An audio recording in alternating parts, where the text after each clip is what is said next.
वडोदरा शहर के मध्य में ऐतिहासिक सुरसागर तालाब मौजूद है, जहां से ये खबर सामने आ रही है। दरअसल सुरसागर तालाब के ब्यूटिफिकेशन का कार्य तो करवाया गया है, वहां पर साज सजावट भी करवाई गई है, लेकिन उसके बावजूद भी कई बार सुरसागर तालाब से मछलियों के मर जाने की खबरें सामने आती रहती है, जो प्रशासन की लापरवाही पर सवाल उठाती है। फिर एक बार ऐसी ही खबर सुरसागर तालाब से सामने आई है। दरअसल सुरसागर तालाब में कई मछलियां मृत अवस्था में पाई गई है और साथ ही एक कछुए की भी मौत हो गई है, ऐसी जानकारी सामने आ रही है।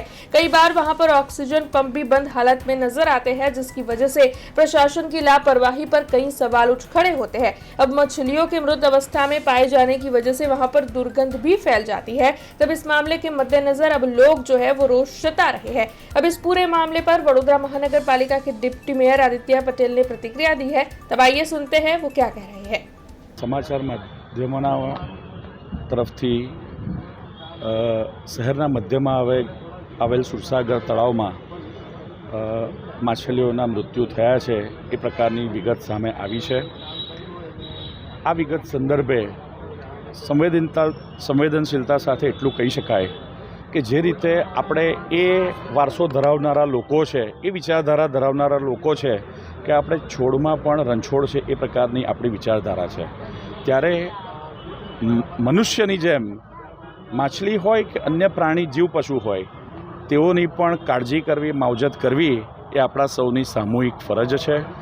આ વિષય જે ધ્યાને આવ્યો છે એ અંતર્ગત સંલગ્ન વિભાગના અધિકારીઓ સાથે જરૂરી ચર્ચા વિચારણા કરીને તેની તલસ્પર્શી તપાસ થાય। રાજકારણથી ઉપર ઉઠીને કેટલાક વિષયોનું સંજ્ઞાન લેવામાં આવે અને જ્યાં કોઈ જો કદાચ ત્રુટિ રહી ગઈ હોય તો એ સુધારીને એ ત્રુટિને દુરસ્ત કરવામાં આવે। આ પ્રકારનો વિષય ધ્યાને આવ્યો છે, ચોક્કસ તેના તરફે યોગ્ય કાર્યવાહી કરવામાં આવશે। આપના માધ્યમથી જ આ વિગત મને મળી રહી છે। સ્વસ્થ લોકશાહીમાં તમામ રાજકીય પક્ષોના પ્રતિનિધિઓનું જનસન્માન હોય છે, એ લોકો પણ જનપ્રતિનિધિ છે। ચોક્કસ અમારા તરફ એ પ્રકારની રજૂઆત કોઈ આવી હશે, આપના માધ્યમથી મને જાણવા મળ્યું છે, તો ચોક્કસ એ દિશામાં કાર્યવાही કરવામાં આવશે।